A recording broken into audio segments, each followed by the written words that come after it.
그들이 예수를 끌고 갈 때 시몬이라는 구레네 사람이 시골에서 오는 것을 들어 그에게 십자가를 지워 예수를 따르게 하더라.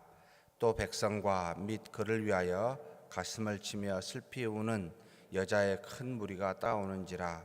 예수께서 돌이켜 그들을 향하여 이르시되 예루살렘의 딸들아, 나를 위하여 울지 말고 너희와 너희 자녀를 위하여 울라. 보라, 날이 이르면 사람이 말하기를 잉태하지 못하는 이와 해산하지 못한 배와 먹이지 못한 젖이 복이 있다 하리라. 그때 사람이 산들을 대하여 우리 위에 무너지라 하며 작은 산들을 대하여 우리를 덮으라 하리라. 푸른 나무에도 이같이 하거든 마른 나무에는 어떻게 되리요 하시니라. 또 다른 두 행악자도 사형을 받게 되어 예수와 함께 끌려가니라.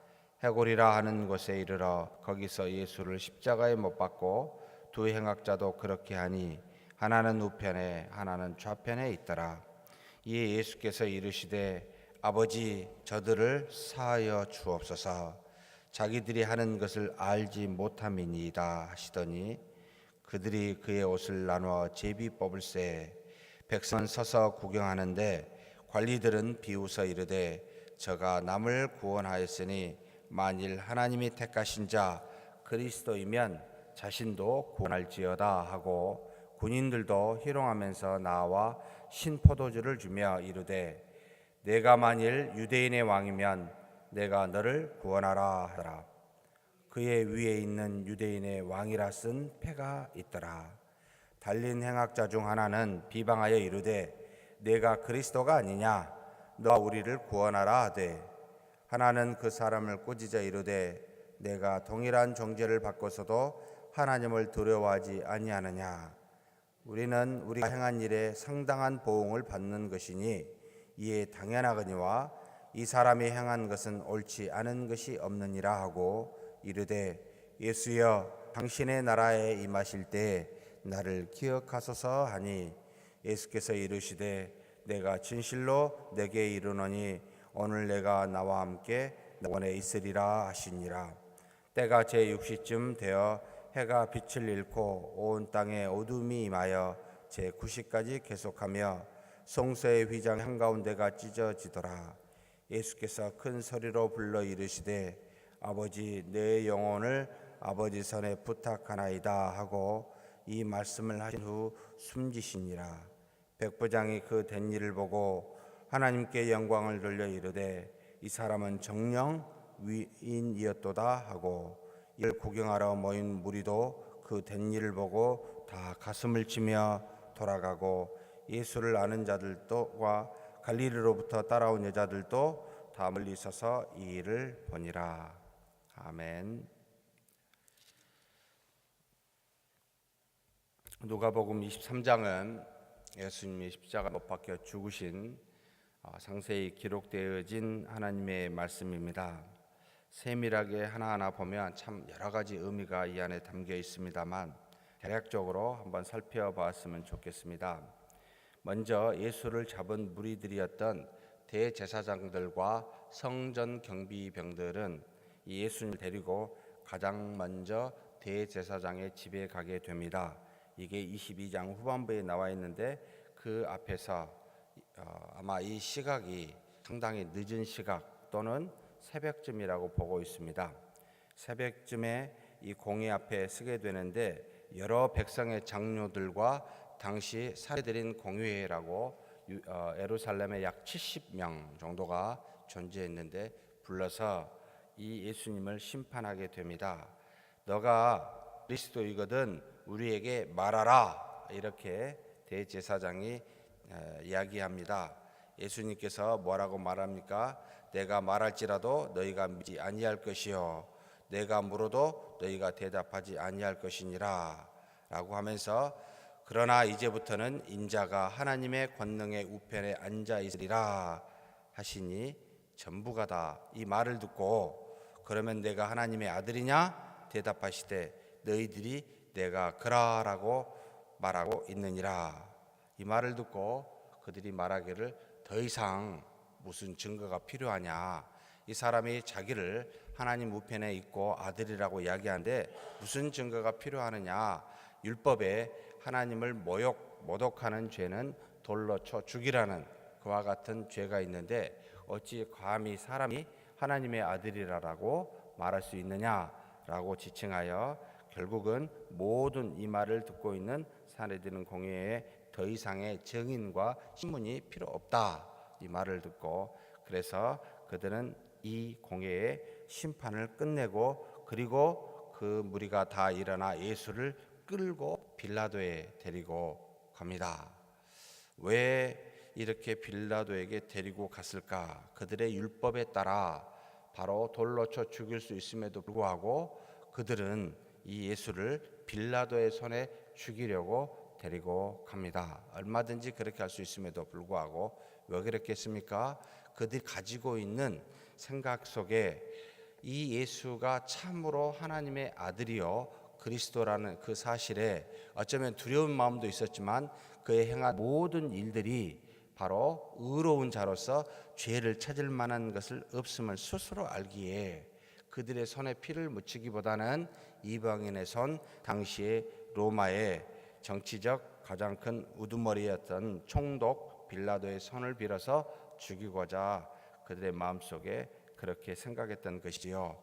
사람이 바른 사람을 정죄하여 죽이려고 할 때는 누구나 다 두려움을 갖게 됩니다. 그래서 다른 사람 또는 무리들에 의해서 죽이려는 그와 같은 생각을 하지 않을 수가 없겠지요. 빌라도에게 끌고 갑니다. 고발합니다. 세 가지 죄목으로 이 예수를 빌라도에게 고발합니다.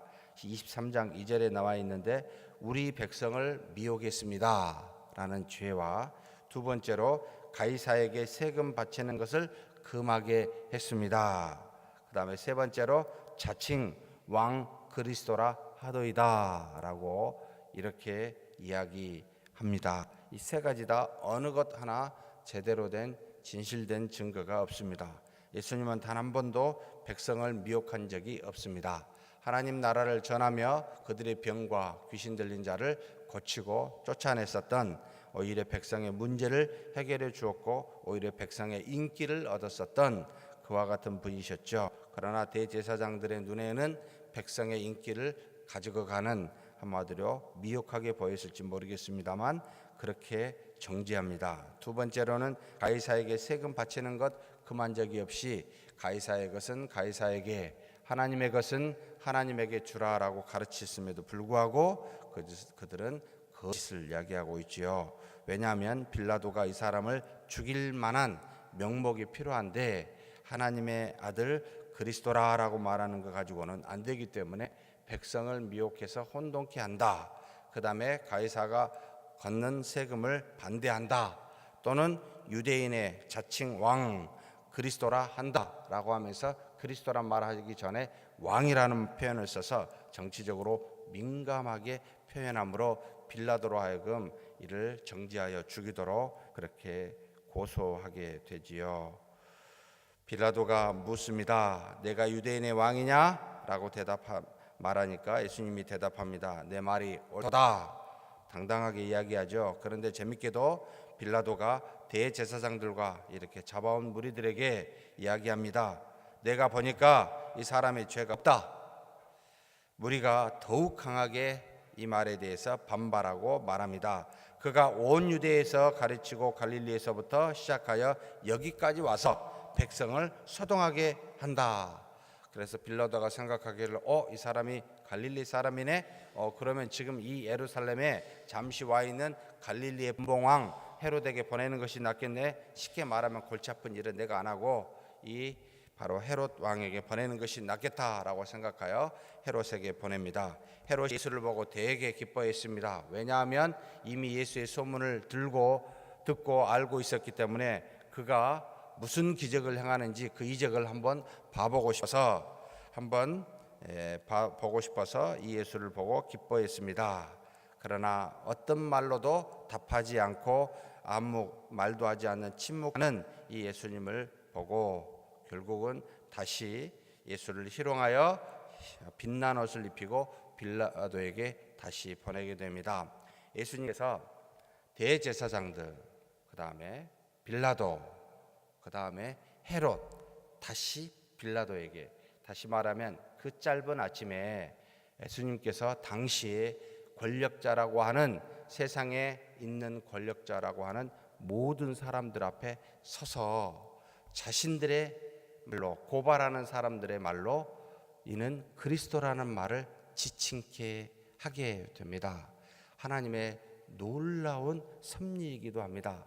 예수님 당신이 나는 그리스도라 말하지 아니하여도 주변의 사람들을 고발하는 그들의 입술을 통하여 주 예수 그리스도는, 이분은 주 예수는 그리스도라라는 말을 전부 다 증거케 함으로, 쉽게 이야기해서 하나님께서 이 예수님이 누구신지를 모든 사람에게 일부 증거하는 그와 같은 일들을 심판 속에서 이루고 계시더라라는 걸 우리가 알게 됩니다.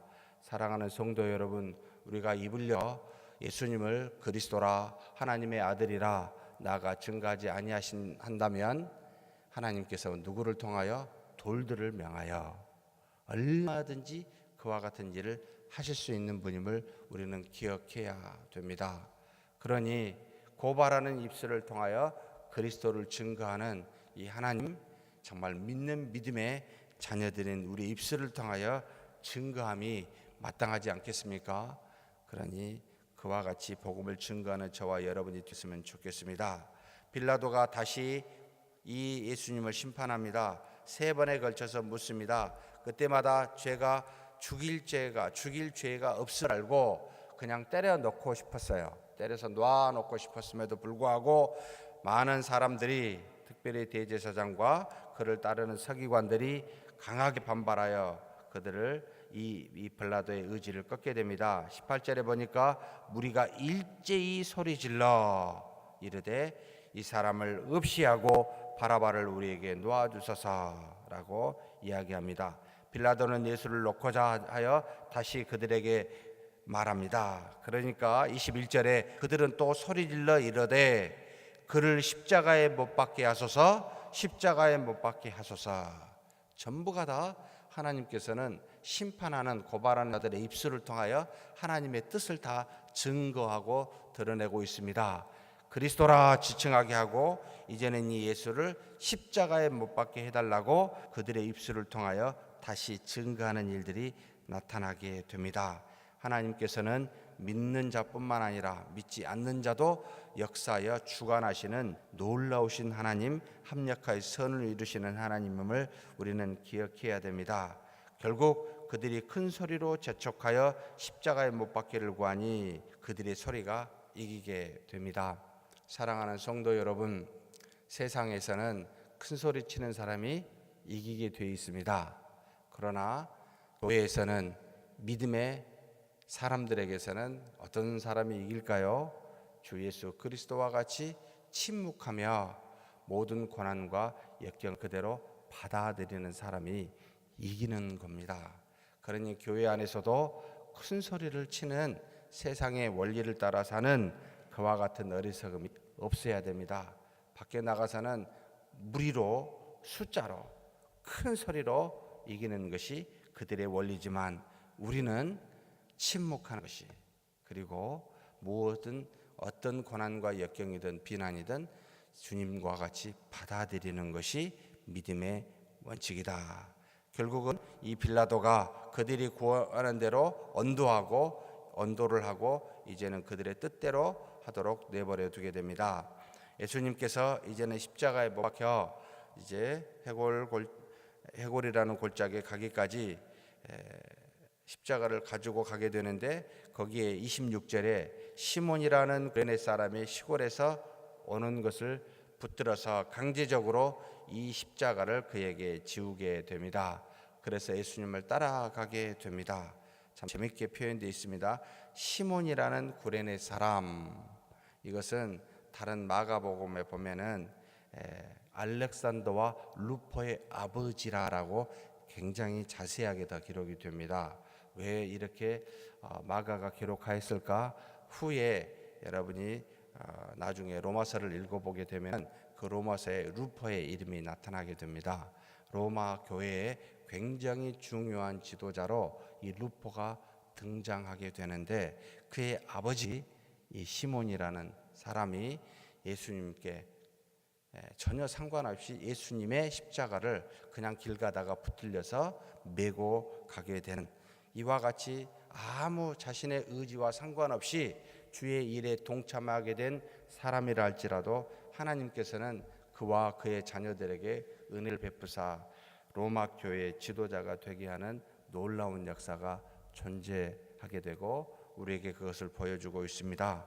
사랑하는 성도 여러분, 교회 귀퉁이에 이럴까 저럴까 아무 사람의 관심 없이 앉아있는 사람이라 할지라도 하나님이 그에게 역사하여 하나님의 은혜가 그 자녀에게까지 미치게 하는 놀라운 일들이 있음을 항상 기억해야 됩니다.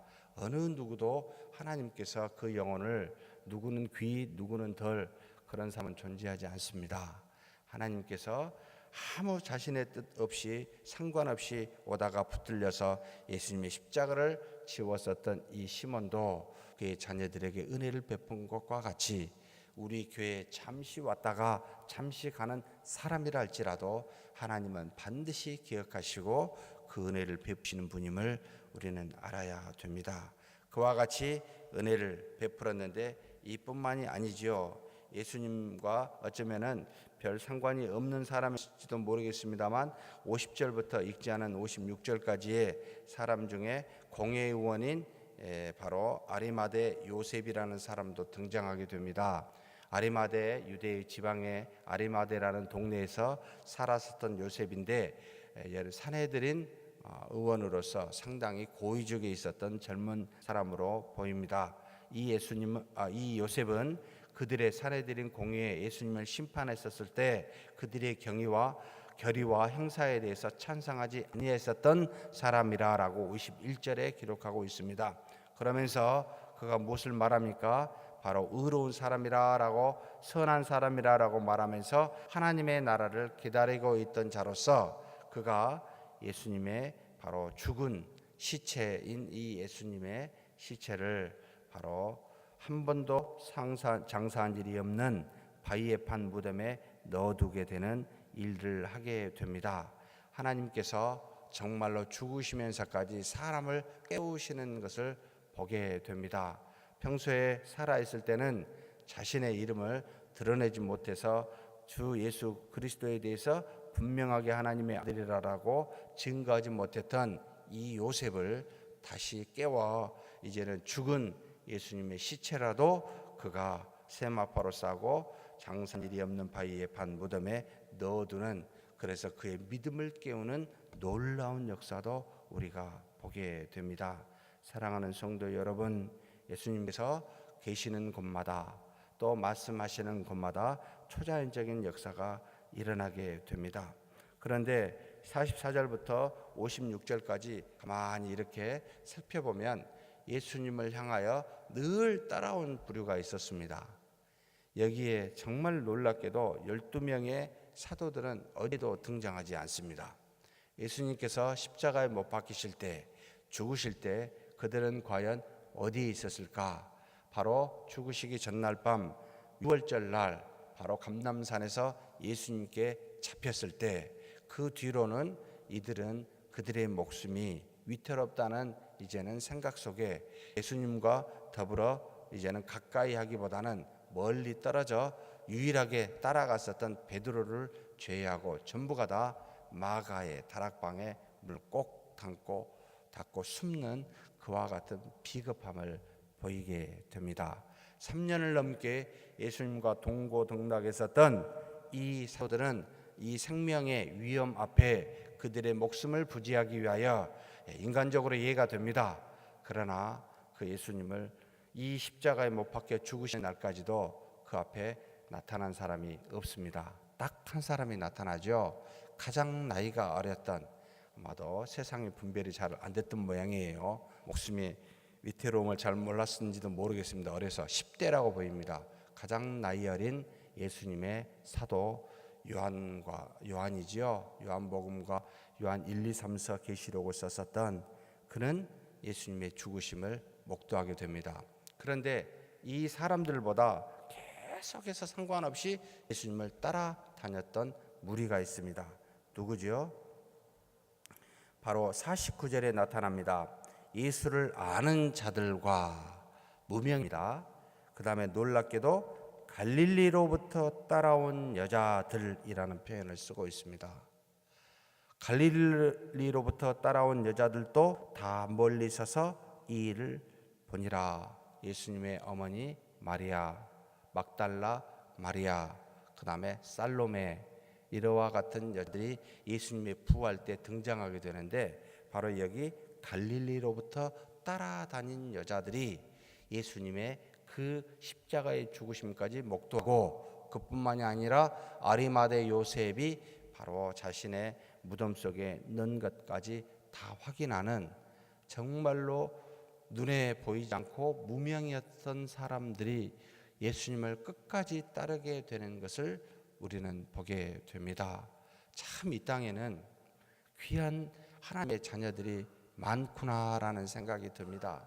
정말로 이름도 없이 빛도 없이 교회 안에서 교회 밖에서 주님을 따라 사는 믿음으로 그렇게 주님을 따라 다니는 귀한 사람들이 많은데, 당시에는 정말 갈릴리로부터 따라온 여자들이라는 표현을 쓰고 있습니다. 우리 교회에도 이와 같은 분들이 참 많을 것이라고 생각이 됩니다. 눈에 보이는 중직자들보다 예수님을 따랐던 사도들보다 마지막까지 따라가며 예수님의 고통과 고난과 그 죽으심의 무덤까지 확인한 여자들, 그와 같이 우리 교회에서도 이름 없이 주님을 믿고 따라다니는 귀한 분들이 존재한다는 것을 우리는 기억해야 됩니다. 정말 이런 분들 때문에 예수님의 마지막 가시는 그 길에 슬퍼하며 통곡하고 가슴을 치고, 그 다음에 죽으시는 그 죽음에 유대인의 법에 따라 이제는 그들의 장사하도록 향품과 향유를 누구도 준비하지 않았지만 이 여인들이 준비하고자 예수님이 어디에 묻혔는지까지 확인하는 이와 같은 예수님을 사랑하는 사람들이 존재하였구나라는 걸 보게 되면 머리가 숙여집니다.